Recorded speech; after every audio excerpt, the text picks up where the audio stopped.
Hello, so we are at week 8, webcast 4 for InDesign 1, and as I've mentioned previously, we are working through several webcasts that are focusing on multiple objects and transformations. This webcast will focus on aligning objects, which I just noticed that I misspelled. So anyway, aligning objects, and let me move over to this demo file and let's get started. All right, until the time when InDesign introduced Smart Guides, the align command had to be one of my absolute favorite commands. It was so powerful right from the get-go, and it just got better and better. Of course, many of us who have been working in Illustrator had been waiting for certain features to appear in the align panel, and they did over time, and in fact we just got the latest one in CS6, and I'm thrilled because it kind of got messed up in CS5 and they completely fixed it and gave us the ability to mimic something that we've been able to do in Illustrator for a very long time. So that was very exciting. I'm going to go through a couple of different methods of aligning and distributing objects using the align panel, but I just want to remind everyone that if you're in a current version of InDesign, as far back as I think even CS4, we were given the ability to use our Smart Guides to help us align objects. So let me just zoom in on these 4 objects here. As I move an object, if my Smart Guides are on, you can see that when one object approaches another object, certain guides are going to automatically appear on the page to help me decide if this object that I'm moving is now in line, either top aligned, bottom aligned, or center aligned with another object on the page. And because these two objects, this thinner rectangle versus the fatter rectangle, are the exact same height, that Smart Guide showed me a green guide going across the top, the center, and the bottom, telling me that all 3 of these now align. Now as I move this guide, this particular rectangle down the page, I can see that I have a pink guide that has just appeared underneath it. And from previous webcasts, you know that what's happening with the pink guide is it's telling me from a page alignment standpoint, this is now bottom aligned to the center of the vertical page. And if I move the center point down, I see another pink line telling me that the center of this object is now vertically aligned to the page on the right. And let me just move it, there we go. And now I move it slightly to the right, and now it's telling me that this object is centered vertically and horizontally with the page itself. The little green guides are telling me where that alignment falls between multiple objects. And as I move this around, you can see that little green lines stretch out to tell me that now it's aligning to the blue box over on the right. It's now telling me that the center of this rectangle is aligned to the left edge of the largest and rightmost red circle that's sitting above. So on the fly, I'm really getting quite a bit of feedback, helping me determine whether certain objects are in line with other objects. But there will be times where you have several objects that you need to work on alignment, and to move them one by one is just not efficient. So this is where the align command, the align panel, comes in extremely helpful. And you can see we've got several commands in this align panel. Going across the top are the align commands, align objects. Below that, this entire area in the middle portion is for distributing objects.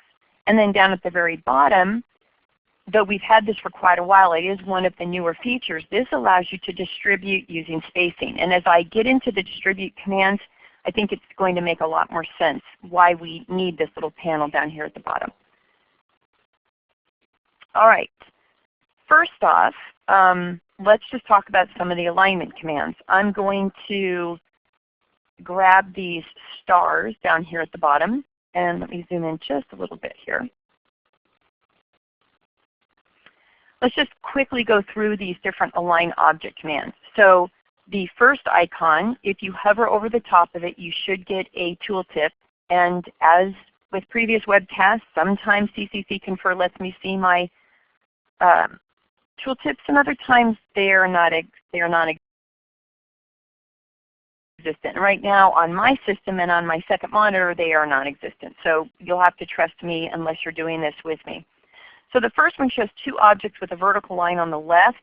And I think these are pretty intuitive as you work your way across this field. We've got align horizontal centers, right edges, top edges, vertical centers, and then bottom alignment. So let me just click on each one to give everyone a real quick response to what's going to happen.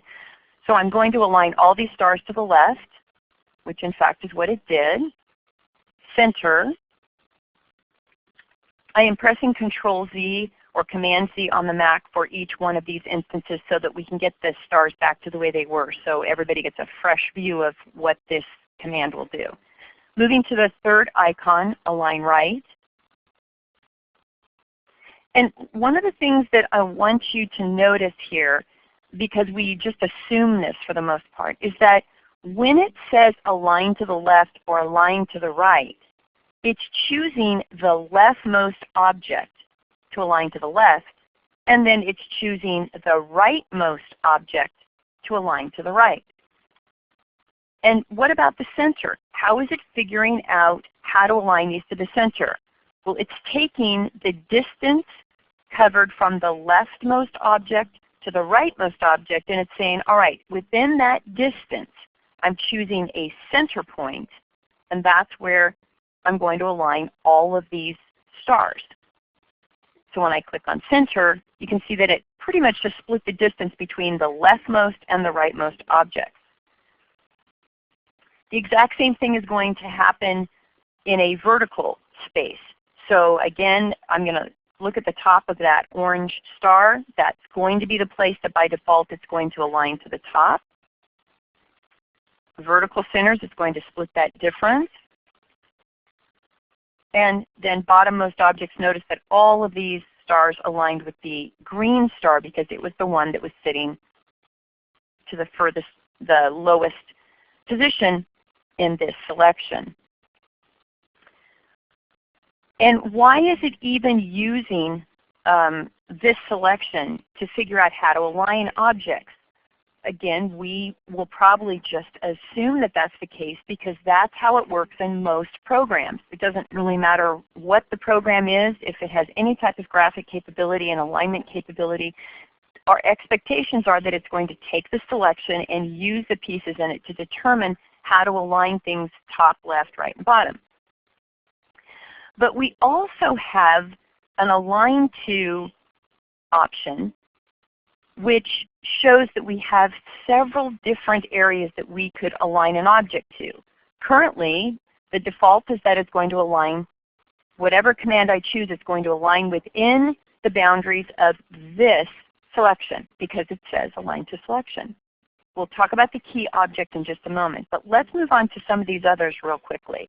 Let's take this star, this orange star. It looks like it'll stand out quite a bit. And I'm zooming out so everyone can see the page. And I'm going to change the Align To from, instead of Align To Selection, to Align To Page. And I just want to double check that. My check mark is now sitting excuse me, to the left of Align To Page. Now going back up to this alignment set of commands, I'm going to say I want to vertically and horizontally, so horizontally and vertically center this star to the page. I'm going to click on the horizontal one first. We can see that star is in fact, from a bird's eye view, it looks pretty close to the center, and I'm sure it is, but from our eyes we can judge that it's either there or gotten very close. And then I'm going to click on the vertical center, and now I know that this star is centered both horizontally and vertically to the entire page. With this star still selected, I'm going to change the alignment to margins. And in this case, nothing's going to change too much because I happen to have the same margin all the way around. So if I click on center and center, it's not going to move. But let's say that the right margin was larger than the left margin, and I can make that change really quickly here. I'm going to go out to the Layout command, choose Margins and Columns, and for just this one page, I'm going to make the outside margin, say, 6 picas instead of 3. Immediately, I see this distance increased on the right side, and it's real easy to see that this margin is definitely not the same as this margin. So with this star still selected, I'm going to go back to my Align command, just double check to be sure that it's still set to margins, and I'm going to horizontally choose the alignment, and notice that that star now has moved slightly to the left because it's now taking the distance from the left margin to the right margin and placing it exactly in the horizontal center. So if you're ever working in the Align panel, as many of us have had happen, and all of a sudden the thing that you think you're aligning goes crazy on you, the first thing you're going to want to do is come back over to this Align to and make sure that it is in fact aligning to what you thought it should be aligning to. And like I said, by default, when you first start out, it's aligned to selection. But after that, it remembers what you have selected. So 3 hours of work may go by, and you come up here and you say to yourself, oh, I need this orange square to be aligned to, let's say, this green one. And I say center, and they both move over to the center or off center of the page, and you're thinking to yourself, wait a minute, what happened there?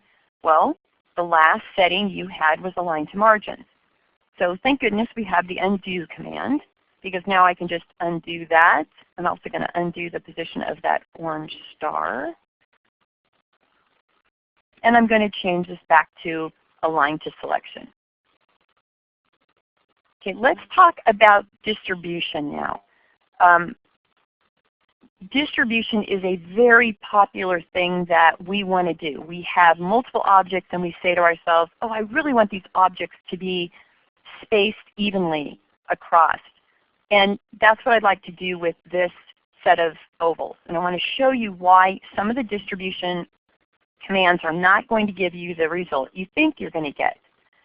Let's first start with this set of rectangles. And then we'll move over to the circles. And the reason I'm starting with these rectangles is they all have the same width. So the first thing I'm going to do is vertically center them. And then I'm going to go down to the, actually let me do that differently. Let's just start going through these commands, and then I'll back up and show you something else. Noticing this looks really small on my second monitor, so let me zoom in a little bit. Hopefully this will help. The first one is to align distribute the tops. And to make sense of this, you have to think of the boundary area that this selection has created. It's going to use this selection area to determine what is an equal distribution of the tops of these rectangles. But it has to fit within this boundary, the top of the topmost and the bottom of the bottommost. And I'm going to click here. And sure enough, if I stair step down, let me just grab a guide for each one of these.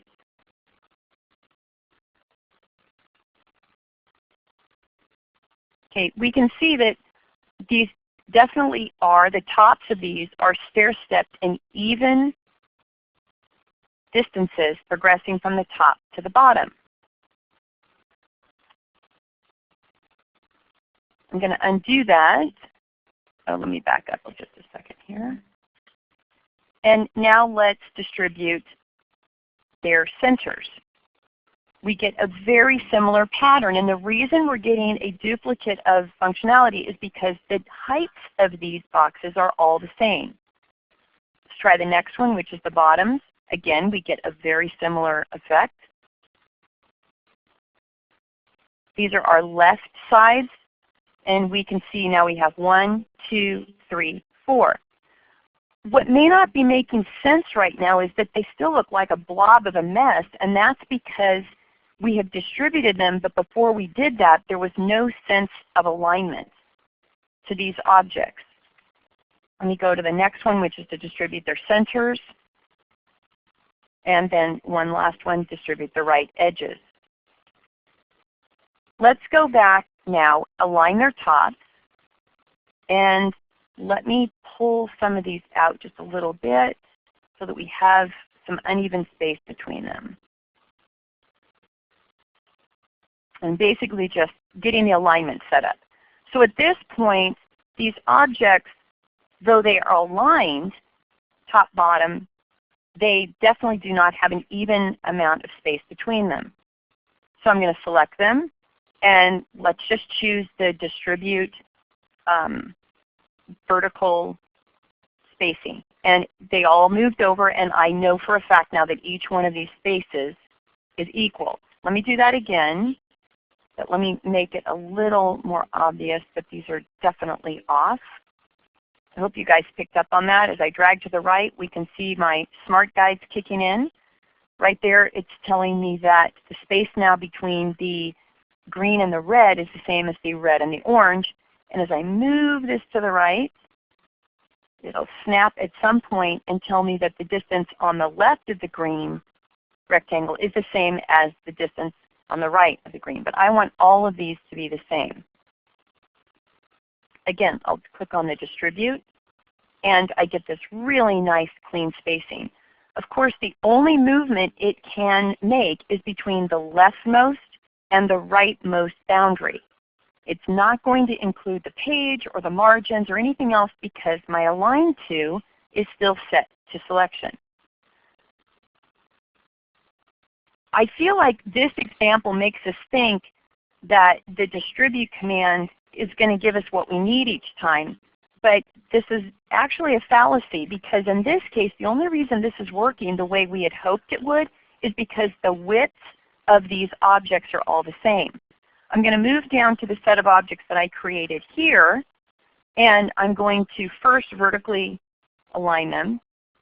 And now let's take a look at some of these commands, left edges, centers, and right. And let's use just to start off, let's use the same command we used in those previous squares. When I click Align Centers, I get a very different result.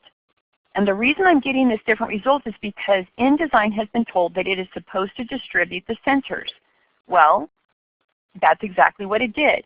It took the center of this one, and the center of that one, and this one, and this one.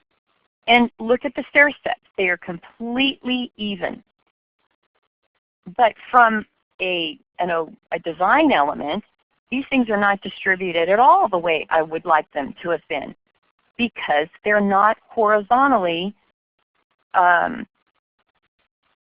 similar. The same thing's going to happen here with these circles.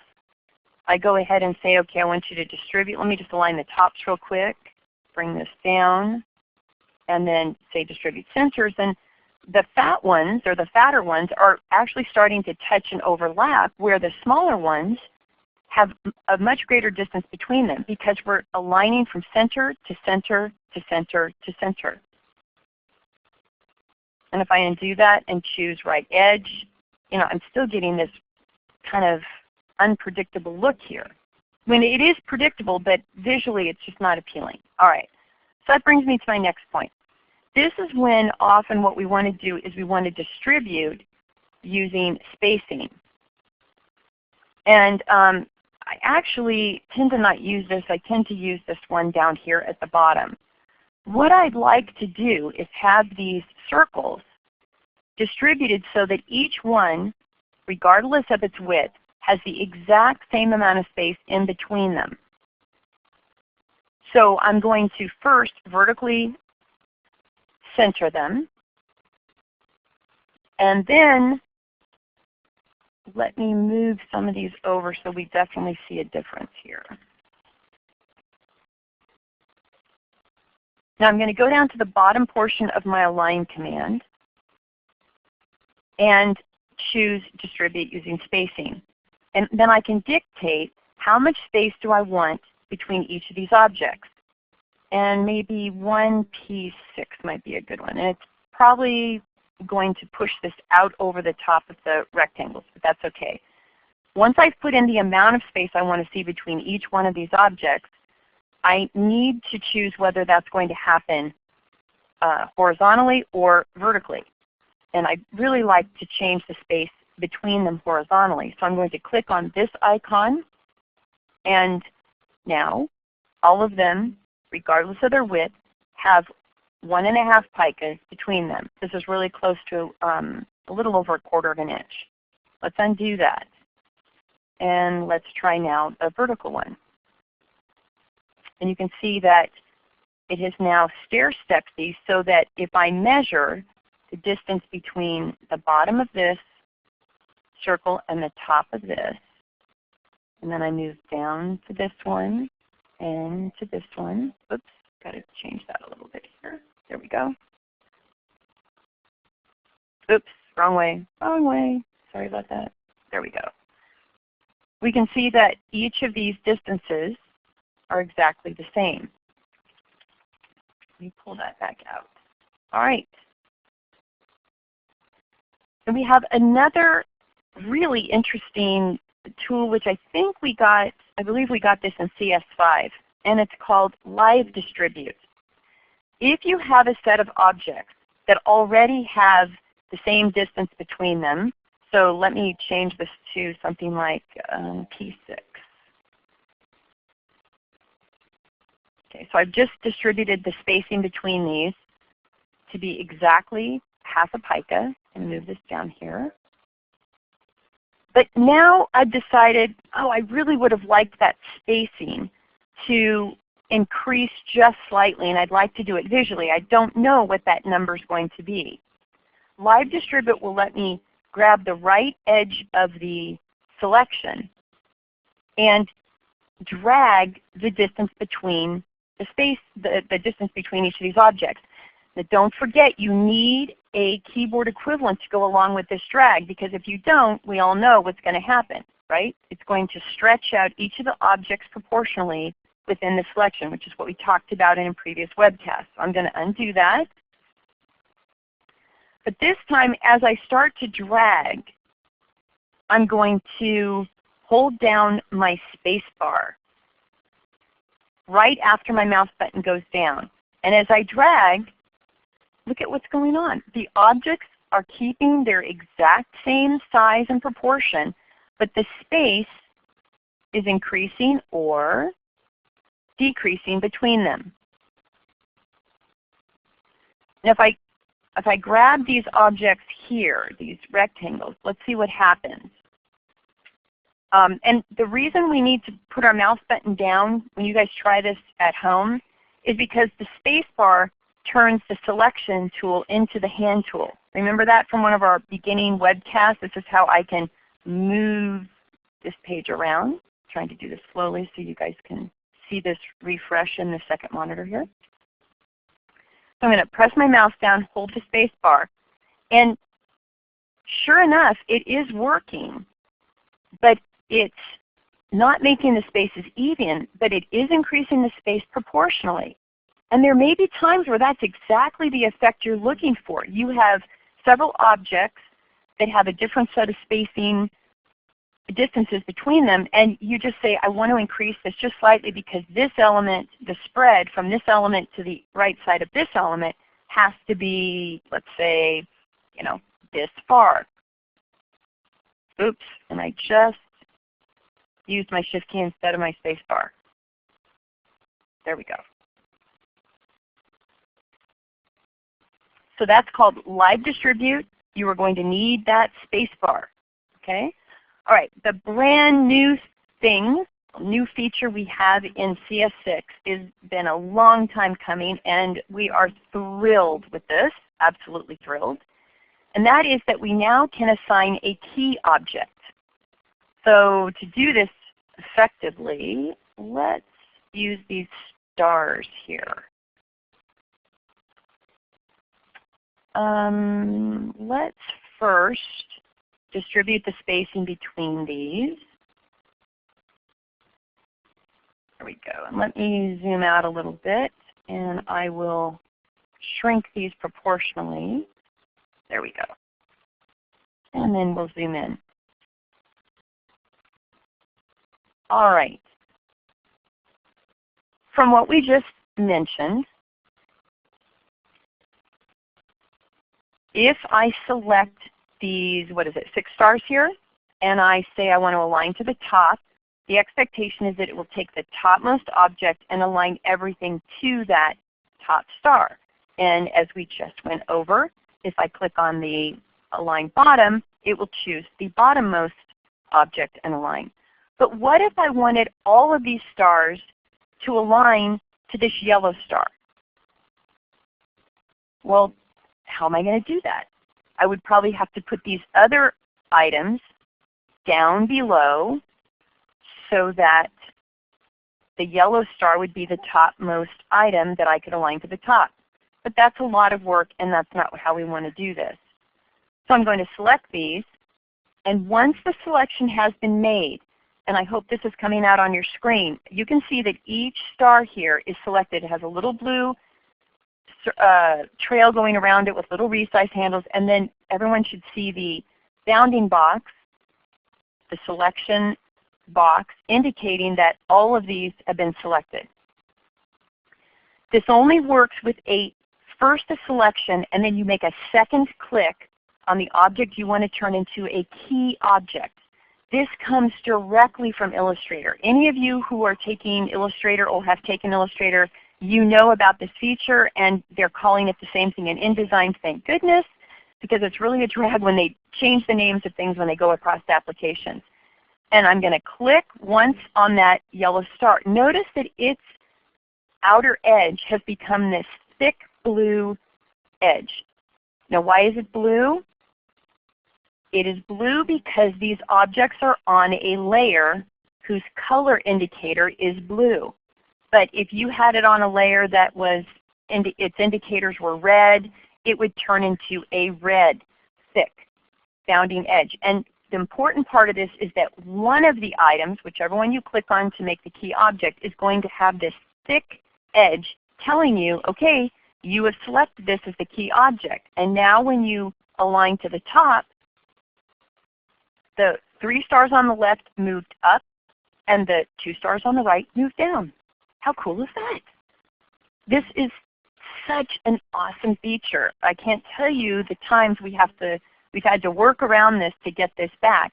And the other thing that by clicking on that a second time, notice that the Align To has changed from selection to key object. And we see this little tiny key symbol inside the Align To area. This is going to come in so handy because it's going to work with the distribution tools or the little icons that we use. It's going to be used for alignment, for spacing. It's really going to be handy. So everyone, please practice this. I want to say one last thing about distributing. If you have, let me get these back here. If you distribute a set of items, and let me just select these two and make a copy of them real quick. And I say that I want to distribute. Notice that nothing really happens. For distribution to really have an impact, you need to have 3 or more objects selected. So when you're practicing, just be sure that you've got at least 3 objects selected. Okay, in this case, it's very easy for us to just drag that one object, use our smart guides, and figure out what distance we want from the other one. But it's when we get into multiple objects, which is what you're going to need to do for your, is it Bodhi? I'm trying to remember if that's the right word for that. The name Bodhi, it had the little stars across the bottom. Well, in our next webcast, we're going to learn how to copy, different ways to copy items and then to do a series of copies and paste automatically in the background. But once those are created, you may need to go back and align them. And what we're talking about today is going to give you the tools to do that. All right, let me just check my notes really quickly. I want to be sure that I've covered everything that I plan to. One of the things I did not do was at the very beginning of this webcast, I did not talk about where I can find the Align panel if it doesn't happen to be showing right now in your doc. So remember, the home for all panels is the window menu, and Align is tucked underneath another panel, and we keep changing this over and over and over. But if you go, what is that, a little more than halfway down to Object and Layout, you'll see that the Align, Pathfinder, and the Transform, which we'll be talking about later in the week, are all there underneath this secondary menu underneath Object and Layout. When you bring up the Align panel, it's usually stuck with the Pathfinder command. And you can dock both of them together, or if you want to, if right now you're not interested in the Pathfinder, you can drag it off of the Align panel, close it, and then you have the Align panel by itself docked over here on the right. And if you want Pathfinder, after you've done something like this, you'll go back to the window menu, Object and Layout, choose Pathfinder, and then you'll need to redock it by dragging its title bar or its tab name, placing it over the top of the line, because it'd be nice to have both of these in the same panel group. They work nicely together. And in this case, it placed it in the same group, but I don't like the fact that Pathfinder's on top. So as you all know, we can just place our cursor on a line and drag up, and it swaps places.